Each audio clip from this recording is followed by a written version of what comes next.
factor. They constantly surprise us, both in amazing ways and not so much. We're Ben and Sia, and welcome to the On This Business Bytes podcast. This show is all about real-life things we all deal with every day, how they relate to business, and how to make some sense out of our daily chaos. Welcome to the show.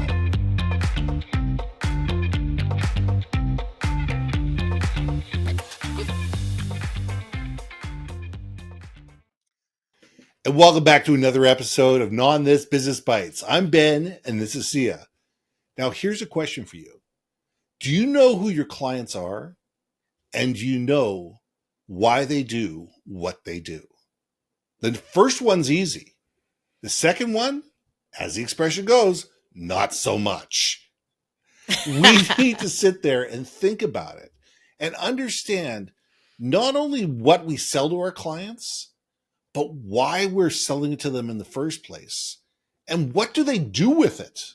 Whether it's a widget, whether it's an idea, whether it's concept, whatever it is, how do we understand when we pass that information or this piece or this, this tangible thing off to our clients, what do they do with it? And how do they make both their lives better and the lives of their clients better? Because that's when we become valuable. When we understand our clients' businesses and our clients' business, that's when we become extremely valuable. And all of a sudden we go from a purveyor of whatever and a commodity to somebody that's actually a business partner. And isn't that where we all want to be? So Sia, let's nod this. I have one word for you, young man. Yes. Ditto.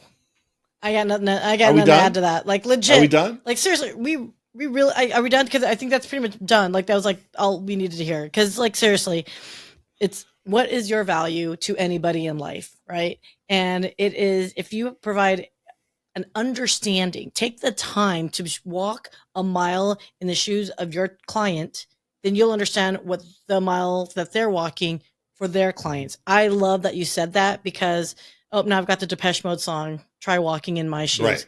Love your analogy because it is true. If you can solve your clients' challenges, it's because you understood what they're trying to provide value for their clients and their industry and their market and their world, their language, whatever. That is so huge. And I know I didn't do that when I was in sales. I should have done it far more. And I'm so sad that I did not hear this from you when I was in corporate America, because I think I would have been more successful. I was successful, but I feel like, damn it, Janet, more successful. Well, I have this memory. I spent close to 20 years in the promotional marketing business, and I didn't sell hats and cups and mugs and t-shirts and pens. The stuff that I sold was absolutely custom. It was for you. We created a custom bag with your logo in the lining, or a jacket in your corporate colors, designed exactly the way you wanted, or custom chest sets or whatever. And my frustration always was with my suppliers, because my suppliers were producing a tangible good. In their minds, it was a widget that, that they took off the assembly line, threw in a box, and shipped it off. And they never thought about, and I had to have conversations with vice presidents and CEOs of these corporations and say, look, you're not producing a widget. You're enabling this customer to communicate effectively with their client, build trust and relationships, and differentiate themselves in their marketplace. That's what you're doing. And the relationship changed dramatically when I got to allow my suppliers to understand that they weren't just creating a widget. They were putting together something that was important. Like, for instance, we were doing teddy bears. And understanding that these teddy bears are just not whatever teddy bears. These are going into the children's hands of children under 5 years old of our clients and our clients' clients. And they need to be safe, and they need to be durable, and the eyes can't pop off. and they can't have a choking hazard, and the material has to be fireproof or fire resistant, and it can't be made out of toxic materials. And you think about it, if my customer is giving away 50,000 of these teddy bears and all of a sudden they have a recall, it's not just the cost of the teddy bears, it's the cost to their brand. And it's the trust that's lost. And understanding that, when you can understand what is the motivation of your clients and how does it enable them to interact with their clients, all of a sudden the game changes. The game changes 100 different ways, because all of a sudden you're not just caring about the dollars that you're making off this deal. You're caring about people, and you're caring about impact, and you're caring about end results. And we need to do that more in our lives. I mean, you're just on a run today, my friend, because honestly, I love the way you're putting this, because you just made me think, you're not making a bear. No.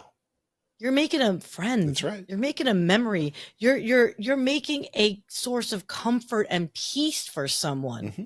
right? Like, you're the enabler of all positive thoughts. Like, if you put it into those contexts, I could see where, I think we were talking about the previous episode was, you just made me think of whistle while you work. Exactly.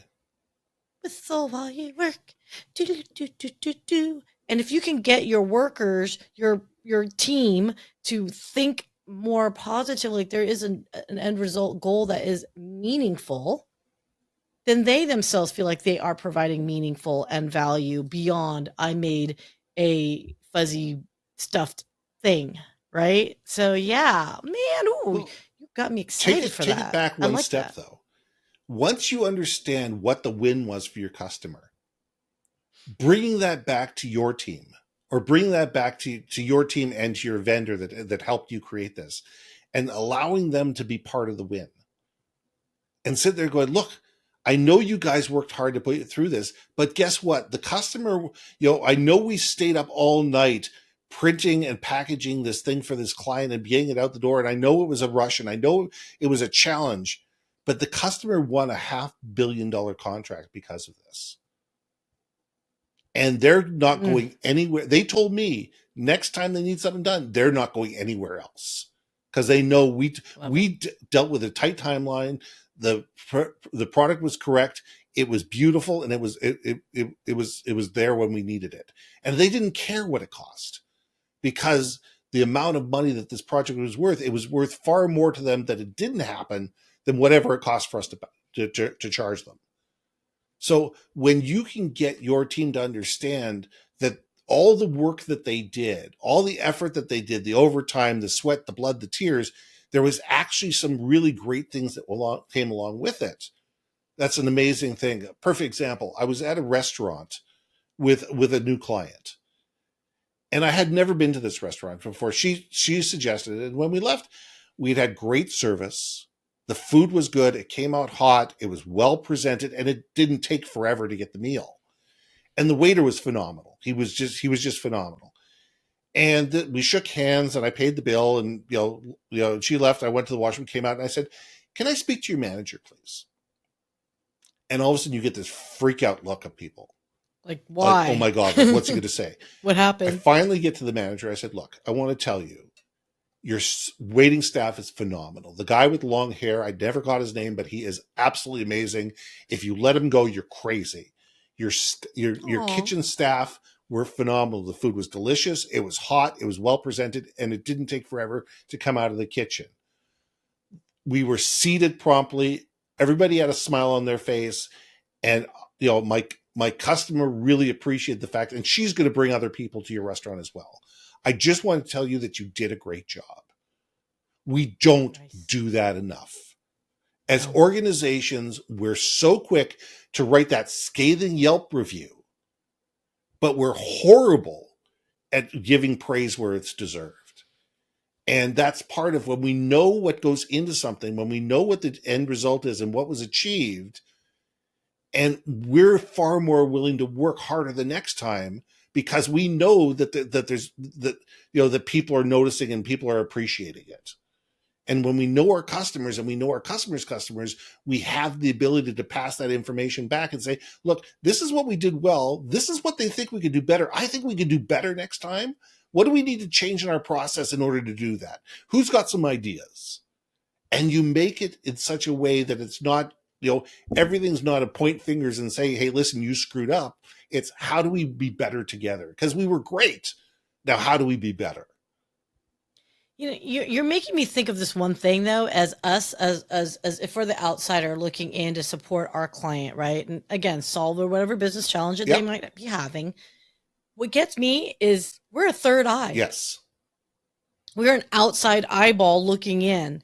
And if given the opportunity to take the time to research, which every company you should do if you're going to try to cater your clients, understand their industry, their market, where they fit, right? Pros, cons, good, bad, ugly, doesn't matter. But here, client, here's what we see you. Here's how we, from an outside looking in, and we're not trying to call the baby ugly, but sometimes, baby might be, might need a haircut. The baby might need a haircut.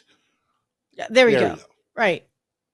Or a new outfit. Yeah, I really shouldn't be talking about babies. I don't have babies. But anyway, but look, you don't want to insult someone at the jump for themselves. But what you can do is, with that fresh set of eyes, offer some insights that they may have never thought of before. And that point is also where now you're in it together to win it together and say, hey, I'm seeing this. What do you guys think? And then now it's that collaboration conversation versus, and I've got this cup and you can brand it. That's right. Like, not the same. You know what I'm saying? You know what I'm saying? I love, I tend to go to a bunch of conferences of my different clients. Like if I have people in the logistics industry, I'll go to a logistics conference. If I have people in legal conference, I'll go to legal conferences. If it's local, it's easy. If it's easy to go to. And if I see something that's insightful, or if I see something in a different industry that I think is pertinent to somebody else, I'll take a picture or I'll take a video and I'll email it to the people. It says, look, I just saw this. I think you could use it this way. And I think it would be a game changer for you. And the mere fact that you're thinking about them when you're not in front of them, and you're thinking about different ways to make their life better when you're not in front of them and you're not trying to sell them anything, elevates you as a consultant and as a supplier 100 times. I love it. Yes.